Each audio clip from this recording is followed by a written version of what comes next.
What a privilege and honor it is to have you join us as we delve into the archives of an apostle.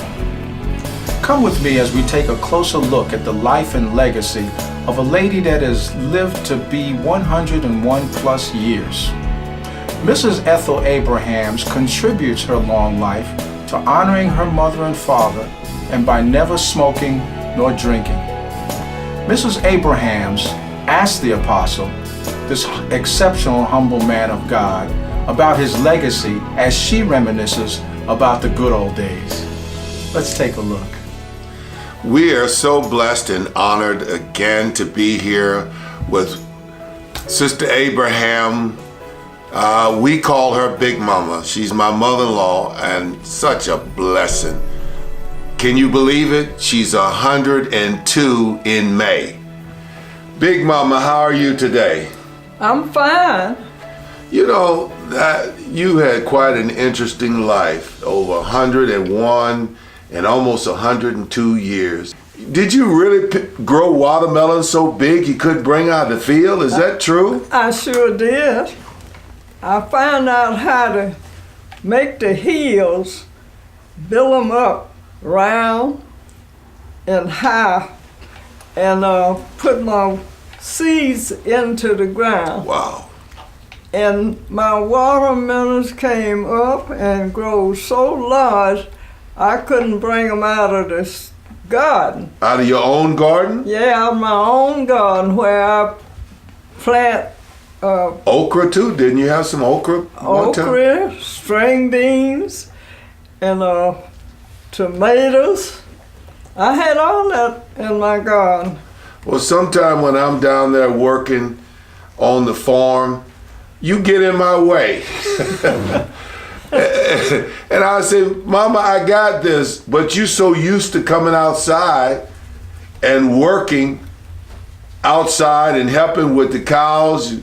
You got 18 cows and a farm, put all that in my hand. I never thought I'd be doing anything like that. Now, I believe my mother's in heaven watching you and laughing because now you got me caring for the cows. Yes, Well, I'm so proud of having you to care for them for me because I couldn't do it myself. I cared for them when I could. I always bring my cows feed when they needed, and I would get my bucket and put the sack of feed in the car and hold my bucket and pour the feed out in the bucket and because the sack was too heavy, huh? Yeah, carry it out there to the cows and they'd almost run over me to get it. You're an amazing person with only had one child, that's your daughter, that's my wife. Yes. And you taught her a lot of things. Now, you do something that I always watch every single day. You watch Steve Harvey. Yeah. And you watch him all day. You love Steve Harvey's show, don't you? Yeah. Why do you like him so much? Well, he always bring the things that don't hurt nobody, and it's uplifting to them. They learn something from it, and so that's why I watch him instead of watching the other shows that have something that I wouldn't like and wouldn't like nobody else to learn about. Why don't you say hi to Steve Harvey if he's watching this? Tell him hi. Tell him he's got to come and meet you one day. How you doing? You doing all right? Well, that's wonderful. Just keep the good work up. And always continue to do the thing that's right. And serve the man upstairs. That's what I say instead of saying the Lord. Serve the man upstairs. He'll get you through. Well, I pray that Steve Harvey actually sees this. Now, let me ask you a question.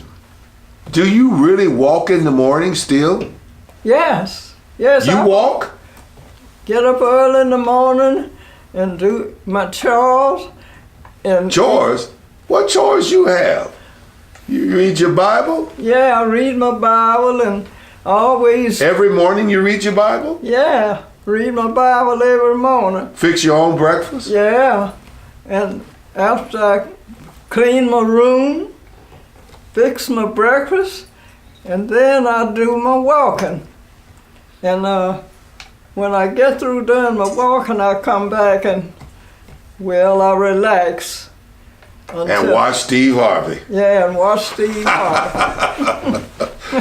You know, when we go to the store and you and your daughter get out and walk in the store, I'm sitting in the car and I get out and I'll have some fun with you. I'll say, is that woman really 101 years old? And people in the parking lot and all will stop and say, whoa, that's amazing. Yeah, People are everywhere we go. I remember once we went on an RV trip and we stopped at a rest stop, and a lot of people stop at the rest stop, and I was teasing with some of them. I say, if you can answer her question, her age, tell me her age, correctly, I'll give you $10, and I'll give you 3 chances. If you miss, you give me $10. I won $20 off of you already. I want you to go with me all the time now. But I told one guy, I said, I don't want to take your money. He gave it to you anyway. yes, he did. That was an amazing thing. Yes, it was. But I can't get you in no bathing suit to go swimming, though. Oh no, I can't get out in that water. You said it's too much for you? Yes, Can't drink it's too all much that? for me. Well, what do you like being up here in Atlanta now and not being at home? I know you miss home. Well, it's quite an experience to me that I didn't have when I was at home. In Alabama, Yeah. Uniontown, Alabama. Yeah, in Alabama. It's quite an experience. But you're adjusting, seem like you're adjusting to it. Well, I'm trying to. Yes, I'm trying to adjust to it. It's all right. I like going to church though. I really love that. You are at our Bible education, we don't call it Bible study, on Wednesday night, and you're always here on Wednesdays, and you're always here on Sunday. You even go to Sunday school. You read your Sunday school lesson before us. You come to church. Yes, I read my Sunday school lesson so I'll know what it's all about and be able to take a part in the Sunday school. And Moses, you would tell me something about Moses? Yes, I read the whole story of Moses, and I like what he did when the Lord spoke to him and told him the ground he was standing on was holy ground, and this bush started burning, and he turned around and saw that the bush was burning, and he wanted to go to see what was all about. And God told him that the ground he was standing on was holy ground, and told him, he called his attention so he could send him on a mission to bring his other children out of the promised land because they were being mistreated. And so that's what Moses did. And I loved that story because Moses took care of his children. You took care of your husband who had Alzheimer's. Yes. How many years? They wanted you to put him in a home. They sure did, but I wasn't gonna put him in no home. The Lord, when I read the Bible, I read where it said, "Till death do us part." Wow. And that's what I wanted to do. I wanted to stay with him until he left me or I leave him. And that's what I did. And you took care of him in your own home? In my own, yes. With Alzheimer's? Yes. He didn't even know who you were? He sure didn't. At some time he didn't. Boy, you're a faithful woman. You are truly a faithful woman. How do you feel about God? Oh, I love God. I love the Lord. I praise and he answers my prayer. And when I first started praying, I asked the Lord if he hears me, let me know he hear me. And he gave me a sign that I would know he heard my prayer.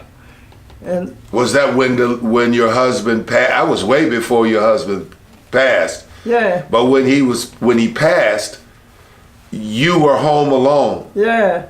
and you say you were afraid at first. Well, I was afraid at first, but I prayed to the Lord, and the Lord showed me that he could take care of me. And I was just as afraid as I could be. But when the Lord showed me he could take care of me, all that fear went away. And I started staying there comfortable. Well, I still have to pray that you don't take a car and go off, because I understand you still have your driver's license. I do. And I could drive if I wanted to. Well, I hope you don't want to. Well, I think I stayed under the wheel long enough. Well, I want you to answer that like Joe Louis in that fight you were talking about. What's his name? Snouts, or what's his name? Yeah, Max Mellon. Max Mellon, you said I think I keep on thinking. Now, one more thing. This is your driver's license. Mm-hmm. Well, viewers, this is her driver's license. And it's up to date. She drives, but she just can't drive me. I always tell her that. It doesn't expire. Oh, went on here. You got several more years before it expires. Yes. Wow. Now, I got it. The thing I want to do before we end the interview here is, first of all, thank you.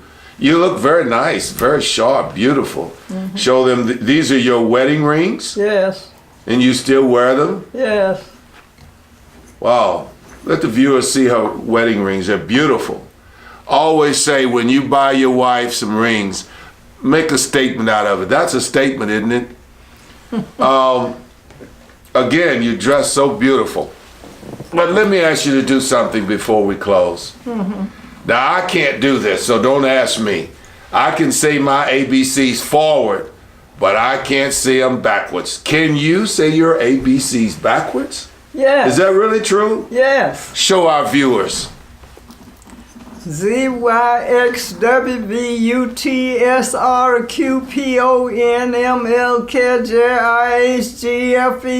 ZYXWVUTSRQPONMLKJIHGFEDCBA. Steve Now I Harvey. said my ABCs. Tell me what you think of me. Now tell Steve Harvey what you've been wanting to ask him. Tell him you want him to come and see you. And put her on TV. Steve Harvey, I want you to come and see me and put me on TV. Thank you for Big Mama. Give God a hand clap of praise for her. Still here, 102 in May, and we're just so privileged. I'm just grateful God put you in my life. You're a tremendous blessing to me. Thank you, viewers, and we appreciate you coming and viewing this and hearing us and seeing it, and the whole works together.